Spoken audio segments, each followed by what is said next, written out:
Louvado seja Deus. Naum, capítulo 1, versículo 13.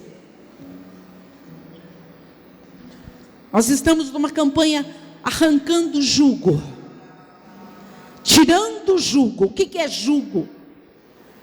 Eu sei que tem muitas pessoas que estão aqui hoje, não vieram quinta. Jugo é chamado também de canga. Quando se tocavam carros de boi, então colocava uma canga no pescoço do boi e amarrava a corda. E aquele homem que dominava o carro de boi puxava de um lado para o outro. Era a canga, não deixava o boi olhar de jeito nenhum, ficava preso aqui no pescoço dele. Tinha a canga que possuía ferrões, e quando o boi tentava se virar, o ferrão enfiava no pescoço, e ele voltava a olhar numa reta só. Então ele era subjugado pela canga, ele era oprimido, ele é oprimido pela canga, porque ainda existe carros de boi. E é assim que acontece conosco.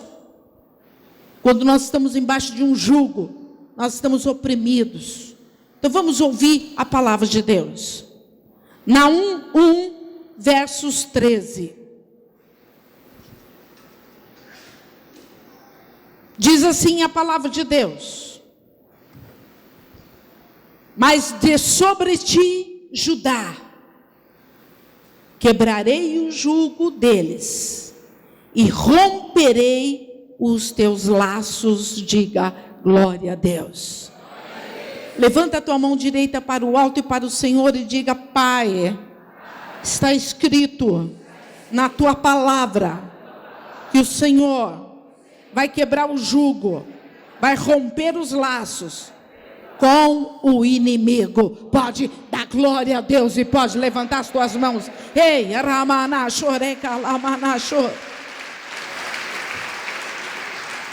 olha só que coisa.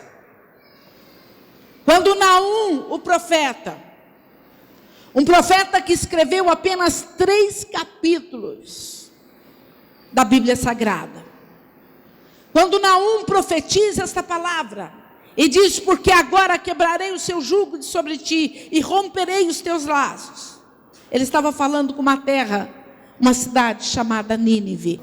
Depois de 150 anos que Jonas havia sido usado para salvar Nínive, a cidade de Nínive, da destruição total. Conhece Jonas? Aquele homem que foi engolido por um peixe? 150 anos se passaram. E agora novamente Judá estava aprisionada nas mãos do povo inimigo. A Bíblia diz que Judá se desviou de Deus. A cidade de Judá, e quando eu estou falando de Judá, eu não estou falando apenas de uma cidade com montes, com casas, com ruas. Eu estou falando de pessoas que viviam naquele lugar. Povo de Deus, povo de Israel. E fala a palavra de Deus que esse povo se desviou do Senhor. E começou a viver uma vida errada, um caminho ruim, deixando Deus vivo e verdadeiro. E novamente a cidade de Judá ficou opressa, porque o povo inimigo, os assírios, tomaram conta daquela cidade, tomaram conta daquele lugar. E eu quero trazer à tua memória agora algo. Imagina você morando dentro da tua casa. E de repente você sai à porta da tua casa e alguém diz: não põe a cara para fora, porque na frente da tua casa está cheio de ladrões, de bandidos, de raptores, querendo pegar você para pedir dinheiro. Imagine, você sai para o teu trabalho e ouve uma notícia. Está vindo contra ti uma multidão de pessoas querendo receber e você não tem como pagar. Está vindo contra ti um monte de situações contrárias que você não consegue sair dela. Você se sente preso, muitas vezes até andando, muitas vezes falando, muitas vezes rindo, mas dentro da tua alma você está subjugado embaixo de uma situação. Só Deus sabe o que está acontecendo e você mesmo. Assim se encontrava essa cidade. Nínive estava na mão dos assírios. E os assírios tinham um problema muito sério. Eles faziam promessa para tomar o lugar. Eles prometiam dar algo em troca se aquele morador daquela cidade desse algo que eles queriam. E depois eles não cumpriam. Aí então, para se livrar daquela pessoa, para se livrar daquela dívida, eles matavam a sangue frio. Assim era o povo inimigo, o povo da Síria. Diz a Bíblia Sagrada que os assírios eram idólatras. Eles serviam a uma deusa chamada Isló. E essa deusa era a deusa da paixão e da sexualidade. E os assírios então levaram todo o povo de Nínive a praticar aquelas atitudes. E eu quero dizer para você que aqueles que servem a um Deus que não é o Deus vivo e verdadeiro, o Senhor Jeová, fica igual o Deus que serve. Escuta bem o que Deus está falando. Quantas pessoas deixam de adorar o Deus vivo para adorar um Deus de estátua, uma coisa de estátua, e fica ali adorando aquilo, e acendendo vela para aquilo, e fazendo promessa para aquilo, e acaba ficando igual aquilo. Sabe por quê, queridos? Diz a Bíblia em Salmo 115, eles têm boca, mas não falam, eles têm olhos, mas não enxergam, eles têm nariz, mas não cheiram, tem mão, mas não pode apalpar. Então quem adora um Deus fútil, que não é Deus, o Deus vivo e verdadeiro, fica exatamente com a cara dele. E assim estava o povo assírio. Eles estavam dominados por uma prostituição. Corria tudo quanto é tipo de prostituição. Corria idolatria. O povo estava seduzido. Estava cheio de lascívia. E no meio havia feitiçaria. Então Nínive estava novamente com canga no pescoço. E Judá estava com canga no pescoço. O povo de Deus não conseguia se livrar daquelas coisas ruins que estavam sobre ele.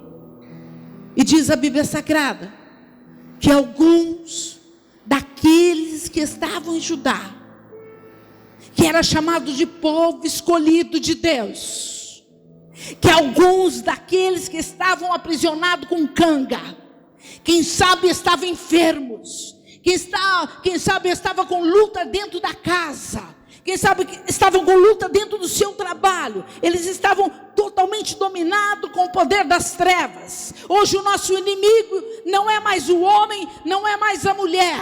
O nosso inimigo chama-se Satanás e os seus anjos malignos. E você pode dizer, mas eu não tenho ninguém que me aprisiona quando eu saio ou entro da minha casa. Eu não tenho ninguém que fica me afrontando no meu portão. Mas eu quero dizer para você, preste muita atenção no que Deus está falando. Nós não temos quem vai no nosso portão, mas nós temos um inimigo espiritual que nós não enxergamos ele, e ele não vai no portão, ele vai para dentro de casa sem você querer. E ele acaba aqui consumindo as nossas forças, ele acaba aqui consumindo a nossa saúde, ele acaba consumindo aquilo que nos pertence, muitas vezes destruindo a nossa vida, porque a coisa que Deus mais quer dar para o homem é benefício, a coisa que Deus mais quer fazer na tua vida é te dar bênção, a coisa que Deus mais quer fazer é te ver sarado, curado, protegido, abençoado. Mas o inimigo assenhora a vida da pessoa, e quando ela vê, ela não está enxergando, a vida sentimental dela vai para zero, a vida financeira vai zero, os problemas aumentam, a confusão aumenta. Mas nessa noite, você está aqui para ouvir um Deus que tem poder para disparatar tudo isso na tua vida e arrancar a canga que está sobre você. Pode aplaudir esse Deus poderoso. Oh, Ramana Chorelemanas. Oh, glória a Deus.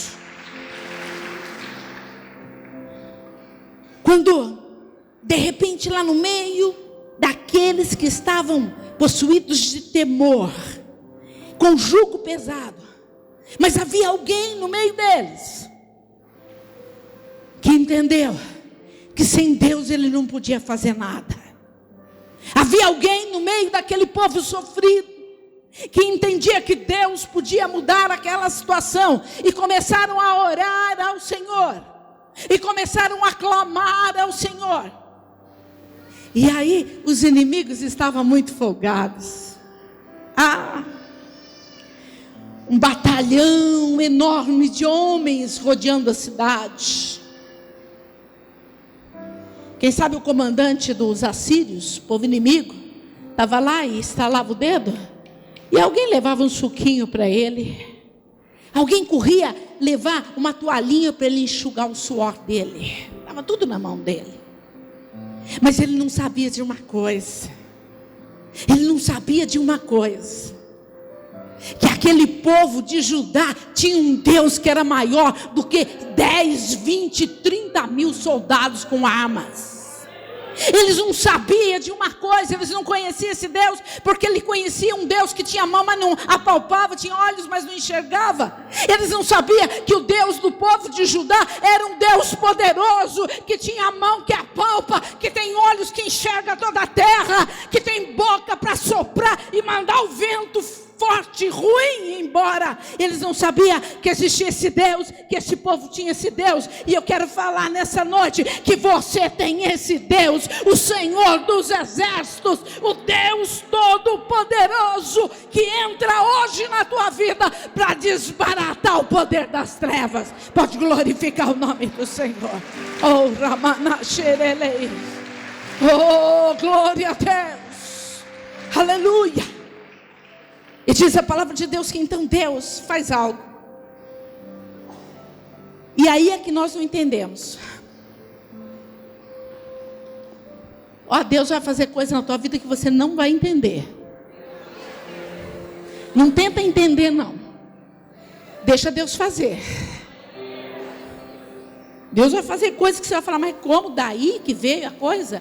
É daí, é porque Deus manda. Quando Deus manda, até o diabo tem que obedecer. Quando Deus manda, até Satanás tem que obedecer. Deus pega, levanta mais uns milhares de povo inimigo lá do outro lado, chamado Medos e Babilônicos, que odiava o povo de Deus. Levanta a tua mão para ver se você está entendendo. Fala assim: os assírios tomaram conta de Judá. Os assírios eram como os demônios atuando na nossa vida hoje. Diga agora: Deus faz uma coisa. Ninguém entendeu. É para entender? Pergunta: é para entender? Ou é para obedecer? Deus levanta os medos e os babilônicos que odiavam o povo de Deus. E cochicha no ouvido deles: vai até Judá, vai até Nínive, porque eu tenho uma guerra para vocês. E eles adoravam guerra. Quem sabe eles pensavam que ia matar o povo de Nínive e o povo de Deus. Quem sabe eles pensavam que ia destruir o povo de Israel. Era esse o intuito que eles tinham. E eles então se vestem com roupas de guerra. Vem aquela tropa de milhares e milhares de soldados marchando na direção de Judá e de Nínive. As suas grandes lanças já manchadas com sangue de outras guerras. E eles vêm todo vestido e todo armado. Quando o rei da Síria é avisado que aí vem uma tropa contra ele, ele fica preocupado, ele corre de um lado, e ele manda os homens se armar, e ele manda os soldados dele ficar firme, ficar com as lanças, porque vinha guerra contra o povo de Nínive e o povo de Judá. Mas ele não imaginava que aqueles guerreiros não vinham para matar o povo de Deus, que eles vinham para destruir aqueles que estavam ali tomando posse daquilo que era do povo de Deus. O que é teu? Qual a canga que o inimigo tem colocado em cima de você? O que é teu? É a saúde, é a tua família abençoada, é os teus negócios abençoados, é a tua vida abençoada. O que é teu? Quando os medos e os babilônicos chegaram, quem sabe até o rei da Síria fez uma festinha para ele vir se juntar a nós.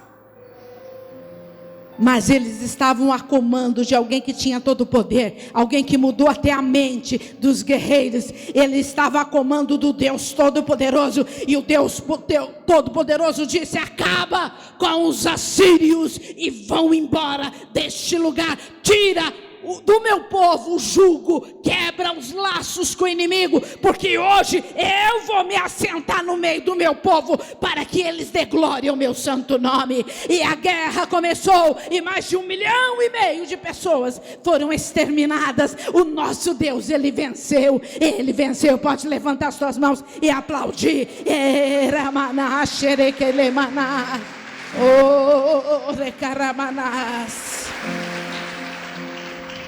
Eu vou dizer algo para você, marca aí, Hebreus 1,14. Não são eles espíritos ministradores enviados para serviço a favor dos que hão de herdar a salvação? Como assim? Quando Deus deu aquela ordem para o exército babilônico entrar e tomar a direção, aqueles homens não estavam sozinhos.